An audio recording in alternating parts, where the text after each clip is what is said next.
নমস্কার বন্ধুরা, মিঠু মণিকথার আরেকটি নতুন ভিডিওতে আপনাদের সকলকে স্বাগত। আশা করি আপনারা সকলেই ভালো আছেন, সুস্থ আছেন।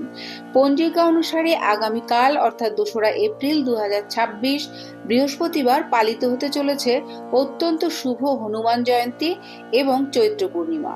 আজকের এই ভিডিওতে আমরা জানবো এই বিশেষ দিনটির মাহাত্ম্য এবং পূর্ণিমা তিথির শুরু ও শেষ হওয়ার সঠিক সময়সূচি। আপনারা যারা বজরংবলীর আশীর্বাদ পেতে চান এবং পূর্ণিমার ব্রত পালন করেন তাদের জন্য আজকের প্রতিটি তথ্য খুবই গুরুত্বপূর্ণ হতে চলেছে, তাই ভিডিওটি একদম শেষ পর্যন্ত দেখার অনুরোধ রইল। চলুন শুরু করা যাক আজকের এই ভিডিও। চৈত্র পূর্ণিমা ও হনুমান জয়ন্তী হিন্দু ধর্মে অত্যন্ত পবিত্র ও তাৎপর্যপূর্ণ তিথি। চৈত্র মাসের শুক্লপক্ষের হনুমানজির জন্মবার্ষিকী উদযাপিত হয়, যা ভক্তি, শক্তি ও সাহসিকতার প্রতীক। এই দিনে বিশেষ পূজা, ব্রত এবং হনুমান চল্লিশা পাঠ করলে মানসিক শক্তি বৃদ্ধি পায়, শনির প্রকোপ হ্রাস পায় এবং জীবনের যাবতীয় বাধা বিপত্তি দূর হয়।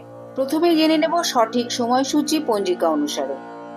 পূর্ণিমা তিথি শুরু হচ্ছে ইংরেজি 1 এপ্রিল 2026, বাংলা 17 চৈত্র 1432 বুধবার দিবা 6টা 35 মিনিটে এবং পূর্ণিমা তিথি শেষ হবে ইংরেজি 2রা এপ্রিল 2026, বাংলা 18 চৈত্র 1432 বৃহস্পতিবার দিবা 6টা 48 মিনিটে।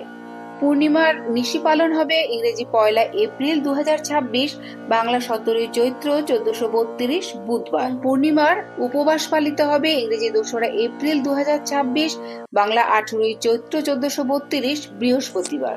সত্যনারায়ণ পূজার শুভ সময় থাকতে চলেছে ইংরেজি 1 এপ্রিল 2026, বাংলা 17 চৈত্র 1432 বুধবার প্রদোষে সন্ধ্যা 5টা 48 মিনিট গতে রাত 7টা 24 মিনিট মধ্যে। হিন্দু ধর্মের নিয়ম অনুযায়ী যেহেতু 2রা এপ্রিল ভোরে তিথি থাকছে, তাই এই দিনটি হনুমান জয়ন্তী হিসাবে পালন করা হবে। এবারে জানবো হনুমান জয়ন্তীতে পূজার নিয়ম। হনুমান জয়ন্তীতে হনুমান পূজার মূল নিয়ম হলো ভোরে স্নান করে পবিত্র বস্ত্র পরিধান করা, লাল বা হলুদ বস্ত্রের উপর হনুমানের মূর্তি বা ছবি স্থাপন করে চন্দনের ফোঁটা দেওয়া এবং সিঁদুর অর্পণ করা। পূজায় তুলসী পাতা, লাল ফুল, কলা, বোঁদে ও গুড় ছোলা ভোগ দিন। চামেলির তেল ও ঘিয়ের প্রদীপ জ্বালিয়ে হনুমান চল্লিশা ও মন্ত্র জপ করুন। আজকের ভিডিওটি আপাতত এই পর্যন্তই। যদি ভিডিওটি ভালো লেগে থাকে তাহলে অবশ্যই একটা লাইক, কমেন্ট করবেন আর আমার চ্যানেলটিকে সাবস্ক্রাইব করে আমার পাশে থাকবেন। দেখা হচ্ছে অন্য কোনো ভিডিওতে, অন্য কোনো পর্বে। ততদিন সবাই খুব ভালো থাকবেন, সুস্থ থাকবেন।